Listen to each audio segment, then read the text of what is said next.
people do have a harder time saying, when you're in the left seat, the captain seat, they are a lot more hesitant to give you corrective behaviors or say like, hey, you reefed that a little bit too fast, something along those lines. This is the most important time for me to really receive good quality feedback is when I'm the one making the call, because I need to have that accountability. And so I really, really appreciate when people can give that upstream feedback. Hi, I'm Nick Warner. As a dad, a lucky husband, and as a business coach, I value people and relationships above all else. But next is winning, sustainability, and healthy culture. I've been a business owner for 25 years and served for decades as a special advisor to business and government leaders at all levels. Let's just say I've seen some stuff. My passion and my expertise are helping motivated professionals and businesses find the highest level confluence of what they want in life and business. This is what it feels like to be together at the top. Thank you to our sponsors, the law firm of Scholes, Brick & Rogaski, Kathy Olson at Chips and Trips, and Three Bridges Consulting. Today we continue our 2026 Emerging Leader Series by welcoming Kyle Koukol to Together at the Top. Kyle's a 31-year-old international airline pilot for a major U.S. carrier and the host of From the Flight Deck, a popular podcast for scared and anxious flyers. Kyle is working at high altitude as a pilot and increasingly as an emerging business leader by building a digital platform and media company to help anxious flyers travel for work, for leisure, and to see their loved ones. If you're one of the tens of thousands of people who are scared to fly, you know how limiting it can be. Ladies and gentlemen, please fasten your seatbelts, make sure your luggage is stowed in the space under the seat in front of you, and prepare for takeoff. Our flight time today is 60 minutes. From the flight deck, this is your pilot, Nick Warner. Thank you for flying with us today. We expect this to be a great flight. Kyle, where are you today? And say hello to the people of Together at the Top. Glad to be here, Nick. Thanks for having me. Today, just at home. Live out just outside of Sacramento, California. Nice to be back at home. Had a couple, 10 days off or so. We just did a trip out to Austria, my wife and I, and back to work on Wednesday, which is nice. So Where's Waldo has nothing on Kyle. Where is Kyle? Forget about Where's Waldo. Every time I text you, you're in a different city, different state. And last week we were in Austria, like you said. Give us some level set on what your life looks like as a pilot and international man of mystery. Our schedules typically are anywhere between 3 to 4 days of flying per week. It's a really unique way that we actually build our schedules. It's all through what's called a bidding system. It's all seniority based. So the first person to get hired at whichever company you work for is the first person that gets to bid for their schedule. So the most senior person gets to bid first, and then we do it on the base that you're at. So whether it's San Francisco, Chicago, Atlanta, whatever it may be, the equipment that you're flying, whether that be the Boeing 737, the Airbus 350, and then the seat that you fly in, whether that be the captain seat or the first officer seat, you get to bid those things first. And then every month they bid for their schedules first as well. For me, I like to fly during the week. So I'm doing 3 to 4 day trips, usually starting on Mondays or Tuesdays, and then back home on the weekends. And then you can do things like set up 6 days of flying in a row, where then you end up having a week off. So it's really nice that we have the flexibility to kind of manage our schedules the way that we need to. You'll notice, listeners, that we haven't said the major airline that Kyle works for, just out of respect for the corporate brand. We're just going with a major national, international carrier out of respect for the brand. So that's why we're papering over a little bit. Where are some of the places you fly, Kyle? The airplane that I'm back on now is called the Airbus 320. So that airplane does a lot of our domestic flying. And so we're doing a lot of lower 48, Mexico, Canada, places like that. So Chicago, Atlanta, New York, Dallas, any place that you would fly in the lower 48 is typically a place that I'm flying to. I've heard you, at least I thought I'd heard you mention, you said the airplane you're back on. Have you also flown longer haul international flights? Yes. So I've flown 4 different airplane types at this company, and they have been anywhere from the domestic fleets to the international fleets, doing China, Australia, Europe, all of those places. And then I ended up taking a captain bid, so I moved up a seat. And in order to do that, I had to go back to the domestic fleet. So back to flying the domestic routes, but in the left seat, the captain seat, which has been something that's very exciting for me and very much along the side of leadership and what your podcast does and things of that nature. So I'm really, really enjoying the challenge that's brought. Yeah, that's awesome. And as a young and emerging leader, because you don't have to be both. You're actually an emerging leader and young at the same time, that we want to talk about that. So I'll come back to that. I appreciate you mentioning that. With your indulgence, I'd like to go backward a little bit into your personal life. Most, if not all, success will stem from a level 10 relationship with your spouse, at least in my opinion, as someone who's been married 30 plus years. I'd be somewhere without Katie, but I wouldn't be here interviewing you on this podcast. I'm together at the top. There's no way. I needed her all the way through. How does being a long haul pilot work for your marriage? And how do you see it working for others in your profession as they age and have families? You and Maddie seem to have a special thing going. How do you think about and care for your relationships with the demands of your job? It's interesting. Maddie very much runs home. And, when I'm on the road, I run what goes on the road, which is interesting. And so I think early in our relationship, I was able to recognize that, which is great. So when I come home, it's all about assimilating back into whatever's happening back here and returning back to my position as husband. And, I don't think she would love if I said I was second in command, but that's kind of the way that I try to view it and let her kind of operate. And I try and blend back into things. But we've known each other since we were 15, I think, 16, something like that. We met in Spanish class in high school. And so she's known forever how important aviation is to me and how horribly I wanted to do this job. So for her, it's really par for the course, which is nice that, I am on the road and doing these things and she knows I'm passionate about it. And she's been wonderful at helping me make decisions as far as what I want to do for my career, because those decisions have no doubt impacted her. For when I was an international pilot, I'd be home 20 days a month. And now back on the domestic fleet, I'm gone quite a bit more than that. I have less time off because we're flying more to get the same credit is what we say as far as, how many hours you're actually flying out there. When you're doing 15-hour flights at a time, that credit adds up pretty quickly. So you don't need to be gone as many days. And so when I wanted to make that decision to jump over to the left seat, she was nothing but supportive, which I cannot say enough about how important that is to have that support. And it's, you could really get into a tough situation where, well, I want to do this for my career but you need to be home and things like that. And she's just never been that way. She's always known that me moving forward and moving into the direction that I want to in aviation has been a goal of mine since I was as young as I can remember.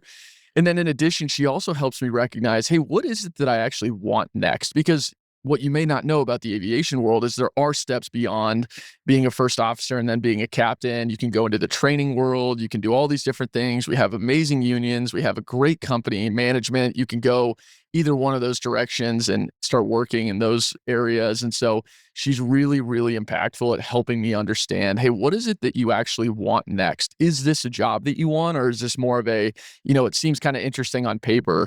And so she's been just tremendous at helping me guide those decisions. I like that because inertia is a dangerous thing. Like just do the next natural thing, whether it's getting married or taking the higher level job. I've seen it, for example, with cops who love, or technologists who love their job and they ascend into management and they become like vice presidents at companies and they really miss the work on the ground, like being a pilot. So yeah, I like that. What about, I'll just based on it to say I struggle with this, Kyle. I was the boss at a young age and had a lot of responsibility. We can get into some of that, but I struggled coming in. I think Colin Powell used to say, changing the weather. Don't change the weather you're not a leader once you walk through the threshold of that door. But I got more than a couple talking tos, either from looks on faces with the kids, but look on face from Katie and things like, honestly, you're not the boss at home. Are you able to switch from a Superman cape back into a regular guy Clark Kent clothes once you come in the door? Yes. When that changed was actually when we moved out of San Francisco. And it's funny because Maddie and I will talk about this all the time. When I was driving from the SFO airport just to our apartment in the city, it's a 30-minute drive. And so I'm walking in uniform still and, still kind of in that pilot mode. And I was a first officer at the time, so I wasn't truly the boss there, but, you do, you're up front, you're in the uniform, you kind of have the whole thing going. And so I would walk in and more than anything, it was less that I wanted to be the boss and more that I just had a lot of energy walking in the door. Everything was still, not adrenaline by any means, but it was upbeat and excited. And, I wanted action. Like the next thing I wanted to happen, if I got home at 10 p.m., I could not settle down and go to bed for a couple hours. And now that we live in Sacramento, I have a 2-hour drive home. So the uniform's off. I'm driving home, I'm listening to podcasts, I'm listening to music. So by the time I get home, I've really settled back into like, okay, it's time to go to bed. It's time to just hang out and relax. And so I think that cooling off period has been really impactful on helping me slow down and assimilate to kind of the like, okay, we're not at an airport anymore. This is not high energy. I'm not directing people to gates and, doing briefings and running checklists. This is like, okay, we're just going home. We're going to hang out with the dog. Tomorrow we got golf or whatever it may be. And so I think the cooling off period has been a huge help for that. Yeah, not all of us have a 2 hour ride home. So my version was battling the California state legislature, talking to some elected official or like high company head, and I'm rolling right off the freeway, right into my driveway, right into the house on the phone. And so, as I mentioned previously, that didn't work amazing for my level 10 relationship. So I took to, when I got off the freeway, I had like a solid 10 to 12 minutes till I get to my house. So when I get off the freeway, I'm off the phone's away. Hopefully I'm listening to music or quiet. I'm not coming in the house with my phone in my hand or on the phone. It just caused me too much trouble. So I took to leaving it in the car till, if I could, 8:45, sometimes 9 o'clock. I'd get itchy and sometimes I'd take a peek, but that was my version because a lot of us don't have that decompression time. But that's a really great, we're talking about emerging leaders and leaders, and that's who's listening to us right now. And a lot of us struggle with this. So we won't have 2 hours, but the same tools you're using apply to pretty close to everybody. Because boy, I'd come in the threshold. You guys don't have kids yet, but I come in the threshold and complain about toys on the ground, the temperature of the house because they wanted it warmer or cooler than I did, and just general chaos. And I remember Katie telling me, "Do you want me to play on the floor with the kids, or would you like me to clean up all day?" With a tear coming down her face, and I'm like, "I got to figure this out. This is not working for me at all." So, but I really appreciate hearing from you on that. It's instructive to me and to others, I'm sure. Yeah, absolutely. I mean, nothing like perspective setting from Katie there. Yeah, no doubt. It's so helpful to see it from, another perspective. You're like, oh, okay. Yeah, that does make sense. Likewise, same for me to you. What do you like a lot, and what don't you like about your job? Oh, there's so many things I absolutely love about my job. I mean, every time I talk about it, there's truly so many just beautiful things about the job. I mean, one of the things that people ask me, what's your favorite part? And it's a really hard answer to give because there are so many cool parts and it is a very dynamic environment to be in. But one of the things that I always kind of come back to is there is nothing cooler than pushing back. You're flying with an individual that's really fun to be around, whether they're in a similar life position as you, being a similar age and similar stage of family planning or whatever it may be, or somebody who was a colonel in the Air Force and, has all of this leadership experience and has made the change to the airlines, but they're just fascinating to talk to. And you're pushing back, you're cleared to start the engines, you're setting the parking brake, you're running checklists, you're getting ready to go. There's just nothing cooler than that moment because it just kind of is, everything's slow. You're not making decisions in a quick, manner like you are when you're actually flying the airplane. And so you kind of just have that moment to soak it in for a second and be like, this is awesome. I really, really love doing this. So that's always my moment for me of recognition of like, wow, how lucky am I to get to do this? And maybe I'm working on a Saturday that I didn't want to work on or whatever it is. Every single time we do that, I kind of have that moment of like gratitude.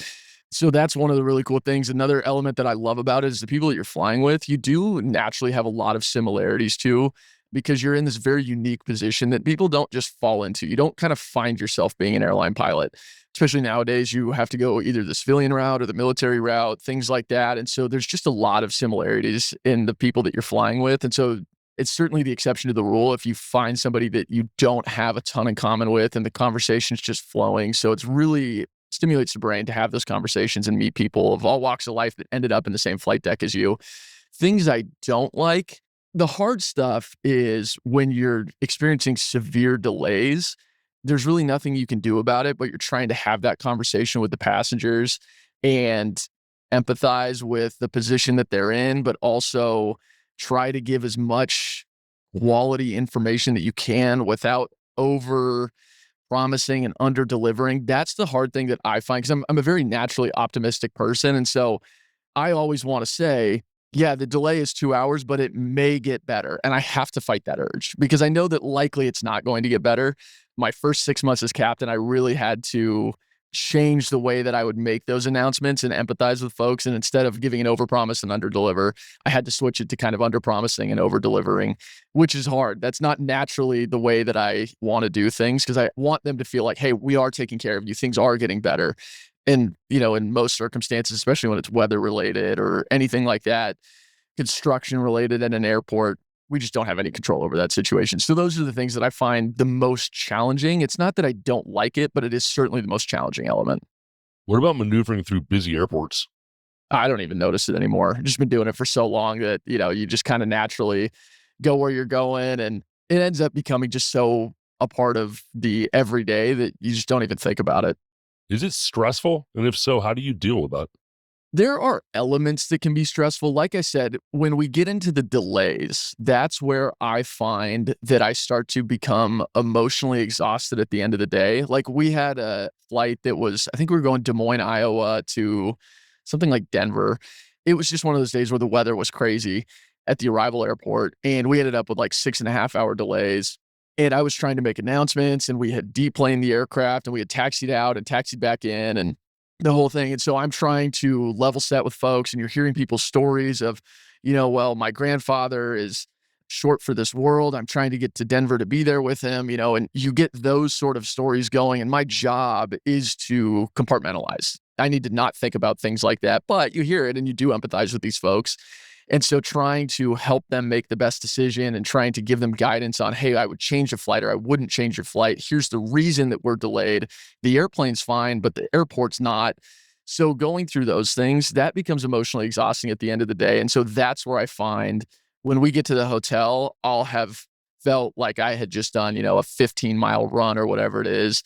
But the things like flying the airplane around, and we're going into holding and doing go-arounds and training and all that stuff, that is less emotionally exhausting than the actual kind of taking on everybody else's stuff to help them make the best decision, at least in my experience.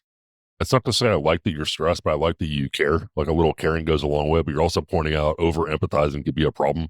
So I need to maybe not focus as much. But I, just as a civilian, like someone who flies a lot, I really appreciate transparency. But it's a great point you make about not over promising, because as soon as you say it, I'm texting my daughter, my friend, my like business right away, and you can't back it up. So yeah, I find that really interesting. Just insight from the flight deck. Yeah, and that it's stressful on you too. Absolutely. I like when the pilots say, believe me, nobody wants to get out of here more than us. We're going to do everything we can. Don't want to overpromise. Yeah, I really like that form of communication.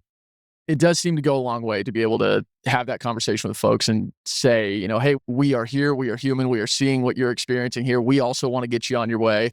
It seems the folks do seem to appreciate that.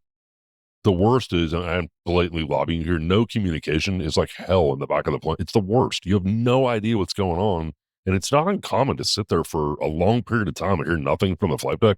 Normally you hear complaining from the flight attendants also, the same thing, because my guess is they have somewhere to go. But yeah, I appreciate your attention to the communication.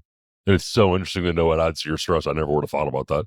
My wife and I travel all the time, so I know exactly what it's like to be in the back of the airplane and have no communication coming your direction. And so, yeah, I'm absolutely on the same page that communication is absolutely everything.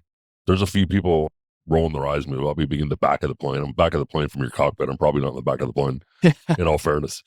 Let's go backward a little bit, Kyle. In your LinkedIn profile, you talk about, quote, chance meeting at a restaurant in Sacramento and, quote, happenstance starting your aviation journey. Love to hear more about that. So my grandfather was an alum of the University of North Dakota, which if you grew up in Sacramento, California, North Dakota is not exactly a place that's on your radar. And my grandfather lived in Sacramento. He was a pilot. He owned an air charter company for 25 years called Comstock Aviation out here. They did a lot of government contracts and things of that nature. And he did not go to the aviation program up at the University of North Dakota. It didn't exist at the time that he was in school. Well, one day he's walking through Frank Fat's restaurant here in Sacramento, a Chinese restaurant, and he sees an individual wearing a University of North Dakota hat. Very rare to see that around here. There's not a lot of alum out here. And so he stopped and said hi and said, hey, I'm an alum, blah, blah, blah. Well, it turned out it was the dean of the aerospace department. It's just this amazing individual named Bruce Smith. They talked, they had their story, and I think I was either a junior or senior in high school when this happened. Oh, wow. The next thing I know, I'm getting emails and calls from the dean of the department, Dr. Bruce Smith. And I'm like, this is crazy. And, at the time I'm 16 years old. I'm thinking I'm going to go to Cal Poly and surf my entire 4 years and, flying will pick back up at some point. And he told me, hey, it would be an amazing legacy if you came out here and went to the University of North Dakota. And I was like, whatever, I'm 16. I don't know anything about legacy.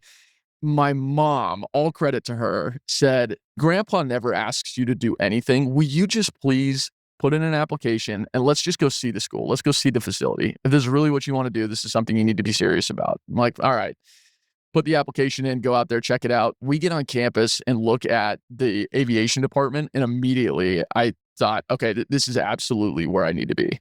They had, at the time, 120 airplanes. They had something like 15 helicopters, 1,400 undergraduate students. They had this massive campus that was 3 or 4 buildings strong, flight simulators, air traffic control simulators. weather meteorology things. They had a space program that was getting started. So, I mean, the University of North Dakota is an incredible, incredible aviation school.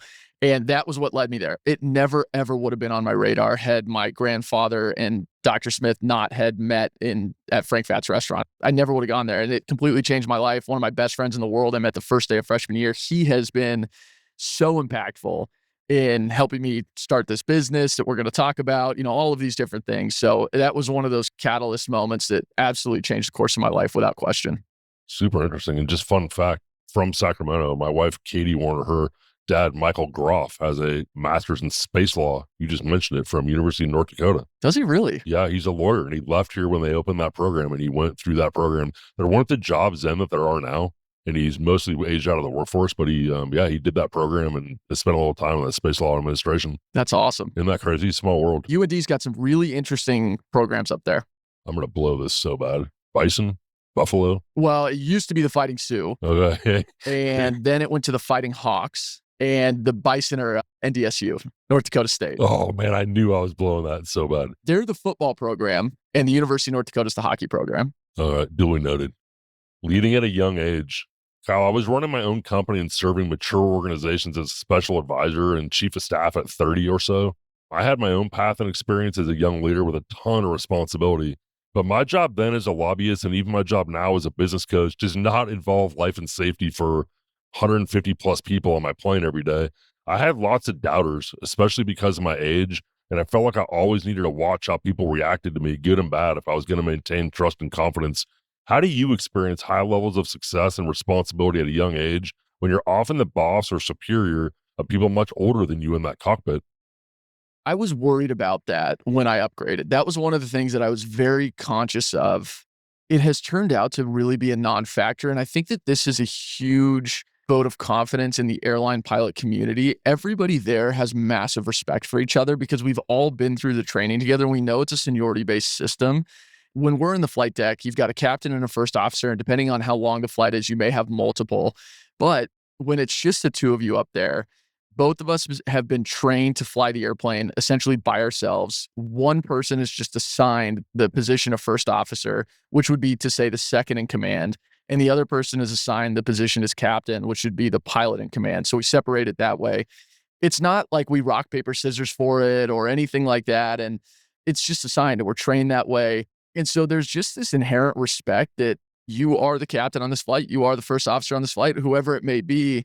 And I think we just inherently respect that position, especially if nobody's trying to step outside of the confines of their job description. And it doesn't mean, a first officer is trying to be a captain from the right seat or anything like that. It's more so both people just have the understanding that I have a role to play and you have a role to play.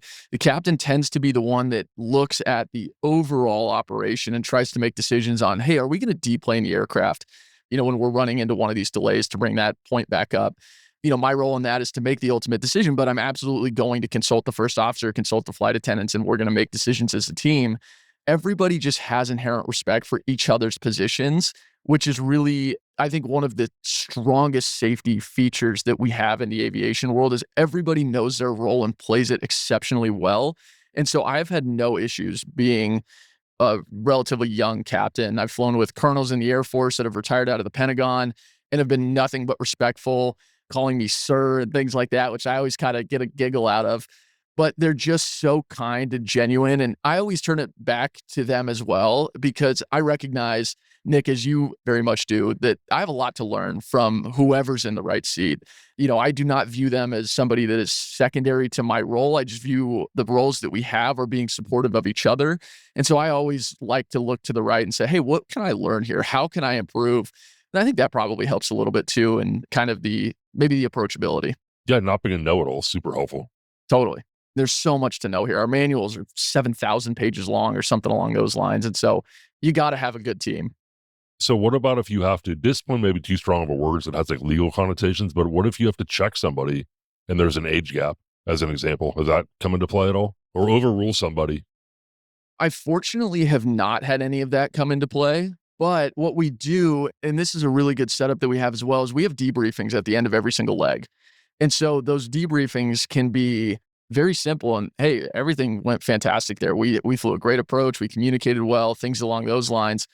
But if there was something that maybe we didn't do exceptionally well, then we can bring it up right in the moment. And I think that's super, super helpful. So the debrief, I think, is one of the most important things that we do in aviation because it does get ahead of those communication lapses, would probably be a good way to describe, I think, what the point of what you're getting at here is.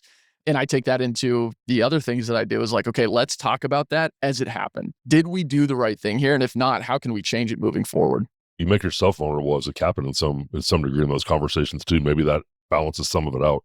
And one of the things that I've found recently is people do have a harder time saying, when you're in the left seat, the captain seat, they are a lot more hesitant to give you corrected behaviors or say like, hey, you briefed that a little bit too fast, something along those lines. And so when people do that, I really appreciate it because I want to learn. This is the most important time for me to really receive good quality feedback is when I'm the one making the call because I need to have that accountability. And so I really, really appreciate when people can give that upstream feedback because it just wasn't something that I experienced before. In the first officer seat, the captain, who was the person in charge, would give you feedback very constructively. I mean, they do it in a very professional manner. And so now I try to make it very clear to everybody I fly with, like, hey, I want you to give me feedback. I want to learn and get better on this trip. In the coaching, in the emerging leader space, it's true for leaders too. The air gets pretty thin at times and you won't get the feedback you want. So a question, for example, it could be in a cockpit or any boardroom of how am I doing or how did that go? You're likely to get crickets. So I think you need to have an accelerant on there. You need to have something that will ignite the conversation. So an example would be, hey, I appreciate that. What about this? Did I go too quickly? And start to probe in a more discreet manner, in a more specific manner. That's where your good stuff is. Because as you become the boss, as you become the superior, as you get in that left seat or you sit at the head of the table, again, the air gets thin. They don't want to criticize or they think you know already, whatever it is. So if you want it, you got to probe for it. And you're doing that, it sounds like. Absolutely. Situational debrief would be kind of the way that I view that is like, for us, the last thing that happens on a flight is the approach and landing, unless we have a super long taxi in. But that is a really good point to sit there and go, okay, how did we do? Did we have the airplane set up the way that we wanted to? Did we communicate the way that we wanted to? Did we hit all of the criteria on the approach that we were interested in hitting? And then that way, it doesn't feel like a personal attack to either one of us. It's, no, hey, you were 20 knots faster than you said you were going to be. What happened there? And then you can talk about it and go, well, you know what? My communication wasn't strong there because this one thing had happened, which changed my plan, and I never said it to you. And so it's a really good way to be able to take a specific circumstance and be able to debrief it where it doesn't feel like you're attacking somebody and it feels a lot more like, well, this is what actually happened. Did it go the way that we wanted it to? And if not, why? And we'll get off this point, but I think this is really important for people that are starting to lead or are leading and aren't getting the information you need back. I called back to an organization that I did a presentation for. It was 6 hours actually with breaks. It was a workshop and I asked, how did it go? Do you think it was too long?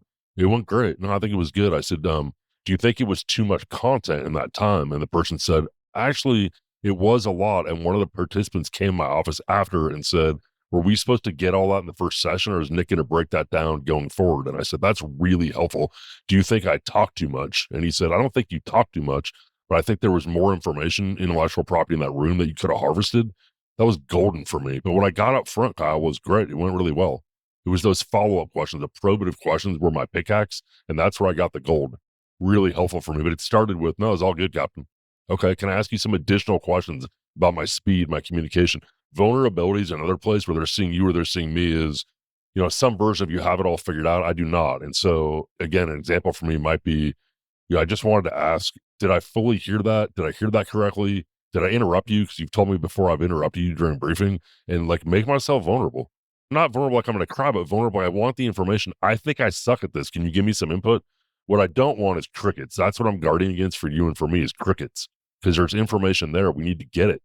Yeah, I really, really like the probing question idea there. That's got my brain spinning on how to even improve the debrief in a more productive manner as well. Especially at weird hours of the day. A lot of times I start early and they're not ready or right after lunch. So I always have accelerant in my pocket. I always have some next level questions I can ask or things I can say because I'm anticipating 8 in the morning. For you, it might be 10 at night. Yeah, I need an accelerant. I need probative questions are my tool. Let's get out of the plane and into your fascinating podcast and YouTube channel. from the flight deck and your company Dial-A-Pilot. Tell us about what you're doing and why. So 40% of the US public reports having some level of a fear of flying. And I know tons of people that are personally impacted by this, my sister-in-law being one of them. In 2023, she was asking me questions about the fear of flying. And I was looking at her flights ahead of time. She was flying from something like San Francisco to Las Vegas for a conference. And she said, "Hey, what does the turbulence look like?" And so I pulled up my flight planning applications and I was looking at it and I said, "Oh, it looks like this, blah, blah, blah." And after a handful of these conversations, I started to look into different resources that were available for folks with the fear of flying. And I found that most of them were either non-existent or extremely in-depth and a little bit more than just kind of your standard nervous flyer who doesn't like turbulence would need. Somebody with a true diagnosable phobia. There were resources for an individual like that, but not for the masses in between. And so I just had kind of hypothesized, I bet you we could set up a service where we just do one-on-one calls with nervous flyers with airline pilots, and we can have these conversations, and we would have nervous flyers up to the flight deck before we'd push back all the time. And most oftentimes they just wanted to kind of put a face to a name and figure out, hey, who's actually driving the airplane today? Who's in charge of everybody's safety? They'd want to know if there was turbulence coming, things like that. And so I just started making TikTok videos in 2023 that were very simple. And it was, me on a green screen that said, "Hey, I'm an airline pilot. We do calls with nervous flyers. It's $50 at the time. And we'll talk to you for, as long as you want about flying." We got the first booking within 12 hours. And I'm like, whoa, okay, this is cool. And then the next day we had two. And then, the next day there were two more. And I was like, oh, okay. So there is something here. There are a lot of nervous flyers out there. It's just continued. And so now we've got 6 pilots on our team, including myself. We run a community online that we do weekly office hours. In fact, I have one today that will talk about the latest incidents in aviation. We'll talk about our community members who are traveling. We'll break down NTSB reports. One of the things we always try to do is avoid speculation. And so we really try to teach nervous flyers about aviation, about how safe things are, and about how the NTSB investigative process goes. And so really just kind of bringing the nervous flyer into the flight deck mentality, if you will, and understanding what we know about aviation, because it is the safest form of travel that humans have ever created by a long, long, long margin. And the news does a very terrible job of reinforcing how safe it is, because it is hard to understand. It is extremely complex. It is high stakes. There are all of those elements there. And for a news agency to be able to sell advertising revenue, you have to hit on negative emotions. Fear, anxiety, anger, all of those are just absolutely ripe in aviation whenever an incident occurs, whether it's something as simple as the airplane took off, they had an engine failure, they made a totally normal return to field, they landed, they taxied to the gate safely and deplaned everybody. Well, guess what? There's probably some video of sparks coming out of the engine. It's late at night. There was a Airbus 330 that had this issue coming out of somewhere in Brazil recently, and the video looks scary, but they got the airplane back on the ground in 11 minutes. It was one of those perfect executions of an engine failure, and they got everybody back on the ground safely, and they got them where they were going, I believe, the next day. But it was all over the news. And so that really, really makes nervous flyers anxious and makes them not want to book trips. It makes them cancel trips. Our company has been able to save a lot of trips. We have an individual now who she actually learned to fly. She owns an airplane and flies herself around. And so it's been very, very cool to be able to do that. And we have a podcast that we talk about just kind of simple things on flying. I don't like to do live breakdowns of accidents. I simply don't know what happened because there's so much going on. The NTSB has to go through their investigation process. And so we simply do not speculate, because that is the worst thing that you can do in the aftermath of an accident. So just really trying to help people understand aviation and feel comfortable with the fact that the system is extraordinarily safe. And it's something that you can put your family on and know that comfortably you're making a safe decision. I'm going to just be fanboy for a minute. I'm not a scared flyer. On the contrary, I really enjoy it, find it relaxing. I'm usually productive if I'm not relaxing. But man, From the Flight Deck is a really cool podcast. I've listened to several episodes of it. I find it gripping.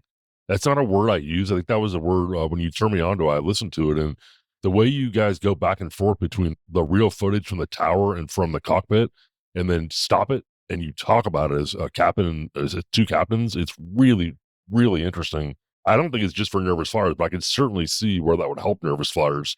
I said something earlier in the intro. I said tens of thousands of nervous flyers. You said 40% of the US. That's a stunning number. I don't think I was thinking about this at first the right way. It's not, oh, you can't go on vacation. That's not what it is. It's what you said. It's like if somebody's not long for the world, or like my daughter's graduation, or the first time I've seen these people and I have a business meeting for 3 days, but I'm going the day before with 4 hours leeway to have dinner with the family I haven't seen since college. I freaking missed it. Or like I can't get on the plane. I mean, it really affects people's lives, but it's a much bigger number than tens of thousands, right? Impact wise. It's huge. It's absolutely massive. Based on rough numbers, it's about 1 million people per day going through a TSA checkpoint have some level of anxiety getting on the airplane. And so, like you said, our goal is really to help them understand that you can go see grandma. You can go to your daughter's graduation. You can go travel the world if that's what you want to do. In our community, we have a young lady that she hadn't traveled in 25 years on an airplane, and she just got back from France, her first time flying transatlantic. It's so cool to see that. I mean, it's so fun to be a part of watching people go and do that. And they are still anxious on the airplane a little bit, but we've gotten them there. And they do feel comfortable to have those conversations, and they have the community of folks to say, hey, you are safe. I know what you're going through. I have experienced the anxiety myself, of course, not speaking from my voice, but speaking from our community members. It is okay. It's just so wonderful to see. And so that really is what we're trying to do, is just help people get to the airport, get on the airplane, and reduce anxiety while they're on the aircraft as much as we possibly can, give them the tools to be successful, but just have a shoulder to lean on is really what it boils down to. Because we've got these incredibly professional and committed folks who are in the flight deck and would love to have these conversations in a one-on-one basis with nervous flyers most of the time. Like, we have people that you come up and, I'm obsessed with flying. When you get up there, I get to play show and tell with the flight deck. And I'm like, look at all these buttons, turn the seatbelt sign on, do the whole 9 yards there. But oftentimes we're just so busy, dealing with the operation that we just don't have the time to do that. So the whole idea with Dial-Up Pilot is really to give somebody controlled, structured area to be able to have these conversations where we're not feeling rushed. You're not feeling like, you're trying to be kicked out of the flight deck, or you're slowing the operation down, or you're in the way. So that's really the goal, is just to make these a very comfortable and safe conversation for folks. You started out in the help business, which is similar to how I started as a coach. I mean, I meant to monetize it, but my job is to help people, and that's it. You kind of almost stumbled upon it, but now, at least as I understand it, and I like to hear where you're trying to take this and what the growth looks like, you're realizing this is an actual business venture while I'm helping people. So where are you trying to take this, and what happens next in the growth chapters? Where we're really trying to take this is to find a scalable solution that we can deliver to, millions of people if we possibly can. That looks like an iOS app, something along those lines. And we are developing that. We're probably, I would say, 30 days from launch at this point, which is really exciting. That has taken all of the different lessons that we've learned from thousands of conversations with nervous flyers to understand, hey, how do you manage the booking process? How do you manage the 7 days prior to your flight? How can we assist you in reminding you that, yes, this is safe? How can we assist you in reminding you that this happens at scale every single day? And so we're building an app that takes all of those lessons that we've learned and puts them into one place. It has the community element, so you can see, I'm not the only person that's experiencing this fear. I'm not the only one that is going to make it to my destination safely. And so that's what we're really focused on right now, which has been just amazing. And then continuing with the podcast, potentially YouTube channel, things of that nature that really give people strong information on aviation in an approachable manner, because aviation is so technically complex that for us to be able to simplify it and make it approachable is really what the goal is there. So, simplifying, when you hear things like, well, the flaps were extending and the landing gear came down and the spoilers were armed. Well, that doesn't mean anything to most people. So, helping people understand, okay, when you go and watch a YouTube video that is a professional pilot that is breaking down an incident that just happened, shout out to Juan Brown of the Blanco Lirio channel, who's one of the most professional individuals I've ever seen in my life, but he is technically inclined because he is talking to the pilot community. But we now have folks that have talked to us. They've learned, the basics, and then they can go and watch somebody like Juan Brown and understand, hey, if you want to know what happened with an incident recently, this is the individual you can go talk to, but you now have the understanding to be able to take all of that information in. So that's really the goal, is to give people an educational foundation that they can make their own decisions in a very safe environment. Yeah, Dial-Up Pilot is removing limits for sure. So now you're hosting an increasingly popular podcast from the flight deck, and your company Dial-Up Pilot's really starting to take off. That's like such an amazing pun. So you're not just a pilot, you're increasingly a business owner and an employer. Currently, your employees are contract employees, such as your podcast producer, digital media specialist for your YouTube channel. I'm going to add in your CPA, your financial manager, your real estate agent, and potentially a smart lawyer to help you with contracts and partnerships as you evolve. How do you approach team building as it starts to evolve here in the podcast and pilot space?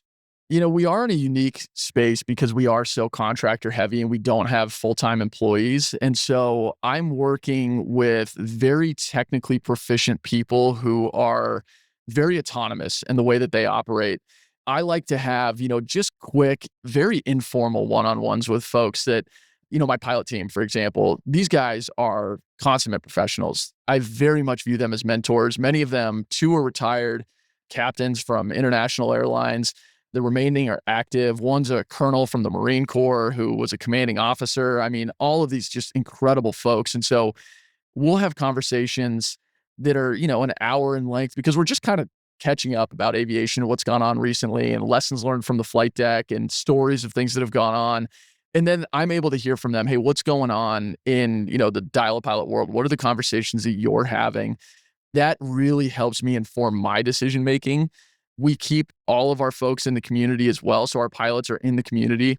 And so they're able to send me messages and say, hey, this is what I'm seeing going on in the community. And so we really kind of have this bought-in group. This is kind of the secret sauce, so to speak, of our business is we've got these highly passionate, engaged folks that are really the boots on the ground as far as the pilots go.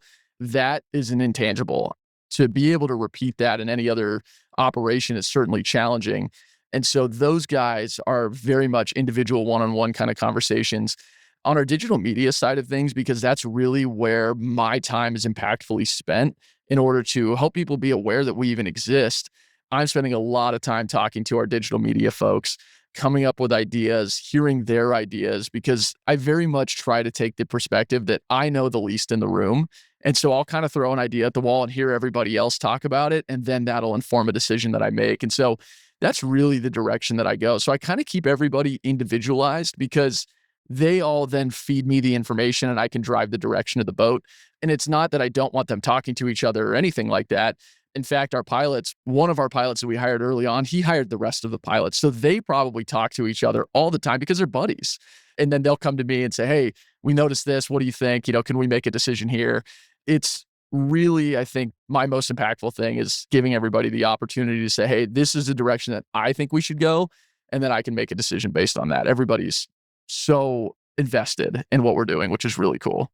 In some ways, it's midstream. In some ways, for where you're trying to go, it's very early and formative.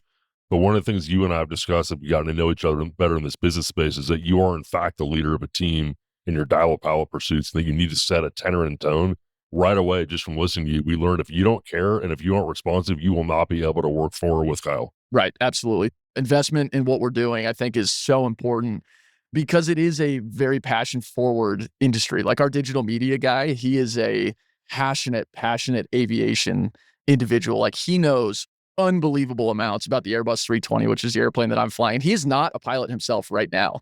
He's young. He's building his business. He's building his career. And so I hope to see him flying. But it is so cool to have these folks that are really, really bought into what we're doing. And that is by far and away the most important element of it. When we talk about CPAs and things like that, less important to know the difference between a 737 and a 757. But then we're having conversations about capital expenditures and things of that nature that really help me drive the business forward. And they're passionate about things like that or very knowledgeable about things like that. So I would view that in the same light that if somebody is bought into the decisions that we're making, that's the most important element that we have here. And so I naturally surround myself with the people that are bought in. And it's not even a really intentional decision. It's just if somebody's not passionately bought in, I just won't work with them, just naturally.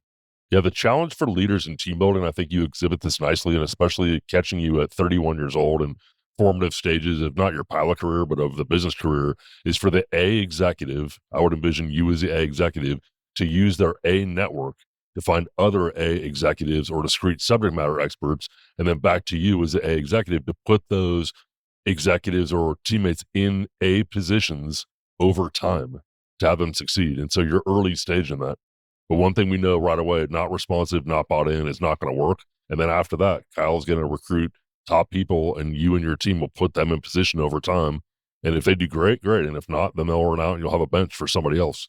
But A executive, finding A people and putting them in A position, that's the challenge. Absolutely. The hiring of the right team is so extraordinarily important. The value cannot be understated. I mean, we have an iOS developer right now who, one of the things that I so sincerely appreciate about him is I'm non-technical. And so for me to understand the way that a database works and the way that SQL works, some term that he sent me yesterday, all of those things, I'm like, I don't know what this means, but he can take that information and give it to me in plain language. And then I can make decisions based on that. It's things like that. Like, does he know a lot about aviation? No. Does he need to? No, because I'm designing the way that I want things to look and go. And he is then able to take the technical jargon, simplify it for me, and help me make a decision. And so just things like that, there's nothing more important in my view than being able to have somebody that can meet you where you're at or rise or lower their level of technical analysis to be able to help you make a decision. And so surrounding yourself with the right people is just so incredibly important. And also as important is being able to do that in return for everybody else, because you do have more information than everybody else does in specific factors. And you also have less information than everybody else does in other areas of the operation. And so being able to rise and lower to everybody else's understanding or everybody else's shared mental model, I think is an extremely important part of running the business, running the airplane, whatever it may be. There was an old submarine commander in the Navy that used to say that delegating decision-making to the folks who have the information was the most important thing that he did on his vessel. And so I really kind of took that and ran with it. I watched that video when I was an intern in 2014, and I've never forgotten it. And now I actually get to use that, which is really cool because, when you're 18 years old, what decision are you delegating? But now being able to do that, I'm able to see the power of it in action. And it's like, wow, they really did know what the right decision was. And I was the blocker that just needed to get out of the way. You're thinking the game at a high level. I'm some number of thousands of business coaching sessions in, and 5 years into podcasting. Like, you really have my full attention as like a really talented leader and emerging leader. And in the business sense, I mean, it's fairly unique for somebody to have your skill set and be able to translate it, especially communication wise. But it's exciting to hear the way you're thinking about things. Hey, so we're in the 9th inning now. You down for some lightning round? Yeah, hit me. I'm already super bummed. We're done. Like, how did 53 minutes go by? You got to be kidding me. I just started so fast. I just started in on you.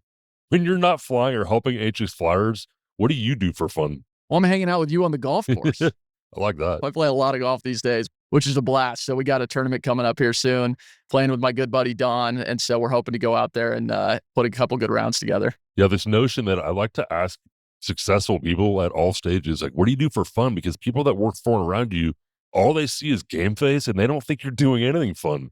I'll ask people, can you tell your employees, can you put it on your calendar? Can you put something on Facebook or Insta that shows you're having fun? Because you are, but they can't see it and it's intimidating to them. I mean, you lit up about golf. I'm sure there's other things too, but right. You don't just work. Which is kind of interesting because the way that I think about that too is like, I don't like to post about my personal life. I don't know why, I just never have, but it's interesting. Like, when I play golf, I feel guilty about it, but it's funny because like I'm out there having conversations with you about what we're doing next. And I mean, that's how we met. We played in a tournament together, and it's interesting because I feel guilty talking about that and doing those things because I am trying to build this business. But to me, that's also the time that I am able to be the most creative because I'm not actively trying to solve a problem, but I can kind of allow things in my subconscious to infiltrate and kind of will give me that gut feeling of like, this is where we need to go next. Although it doesn't feel like work time, it really is. I think for folks that are listening to your podcast here, that is a really important thing, is like, although it may not feel productive, I think it still is because you are internalizing and making decisions, whether you're realizing it or not. So it is funny though. I just have that guilty feeling of like, I don't want to post about those things because I want the image or whatever it may be to be that I am working on things constantly and I don't have a lot of free time. But the reality is like, this is how I recharge, just to get out there and, enjoy 4 hours in the sun, walking around and, hitting a little plastic ball at 18 different holes.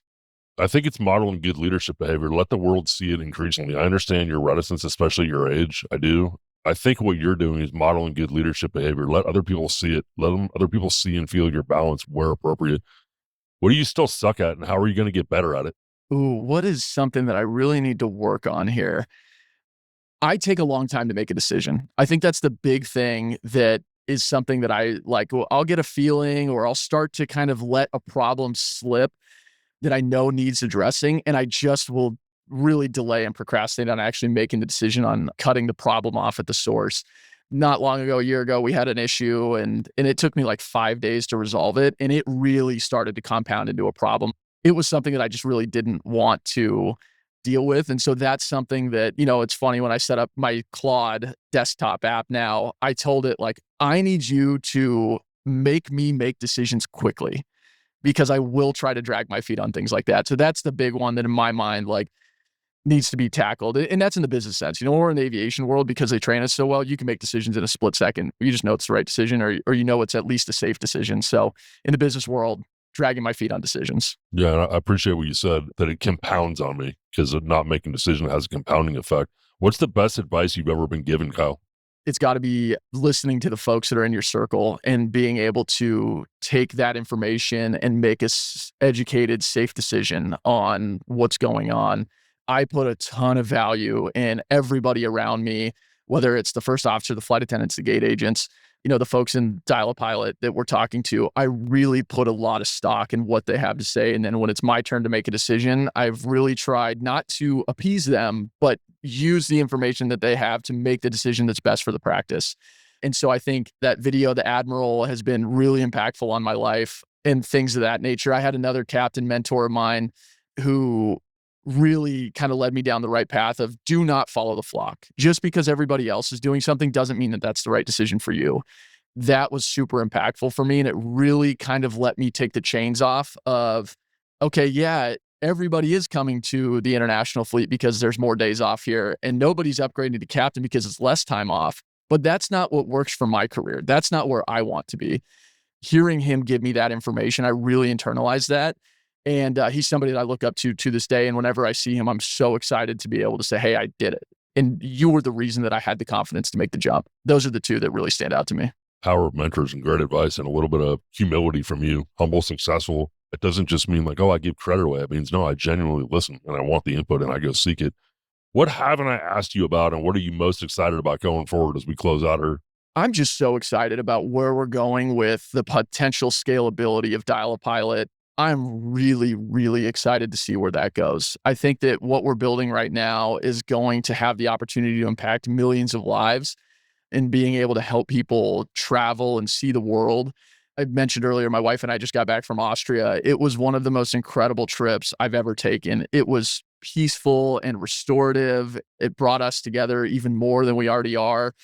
It was just wonderful. And so being able to go out and experience those trips and then being able to help other folks get through an element of the travel process that is so overwhelming for many, but can be so exciting if you really can appreciate how beautiful aviation is. I just feel so passionately about that. So I'm really, really excited to see if we can hit scalability and be able to impact millions of people in a way that is measurable and gets people going to experience life and fill their cup. So I think that's the thing I'm most excited for in the business.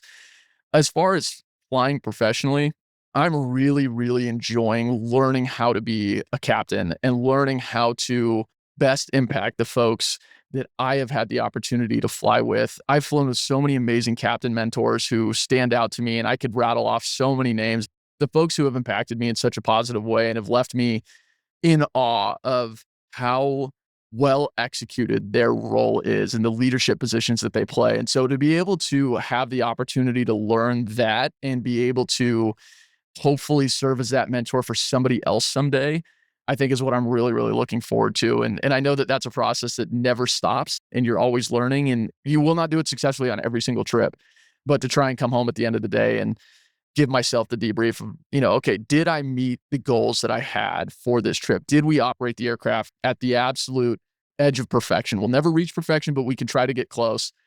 And then did I make an impact on the first officer's life or the flight attendant's lives? And, just helping them make decisions, helping them feel like they had buy into the operation and their voice was heard. Those are the things that really impact me. So that's what I'm most excited for looking forward in my career, is just to continue having those stories add up. Because, the job can get mundane. You're flying the same airports relatively constantly. And to be able to make it feel a little bit more new every single time, I think is kind of in that soft skill. So that's just my own, approach to how I make every single takeoff and landing just an absolute blast and keep that passion alive. So if anybody curious why I asked Kyle to be on the podcast, probably not. Kyle Koukol, you did an amazing job in this interview. Thank you so much also to Riley Byrne and our top-notch team at Podigy Podcast. Thank you again, and see you next month on Together at the Top. Pleasure being here, Nick. Thanks for having me. Thank you so much for your time. Together at the Top thrives off listeners like you. To stay connected, follow our socials in the show notes and leave a review on Apple Podcasts. We will be releasing our show on the last Tuesday of every month. See you next time. At Nick Warner Consulting, we exist to coach and consult motivated professionals. I meet with you on Zoom in focused 90-minute sessions, working toward your goals and developing next-level business skill sets. My job is to add value to your organization and your career. To learn more, visit www.nickwarnerconsulting.com or call me directly at 916-765-3576.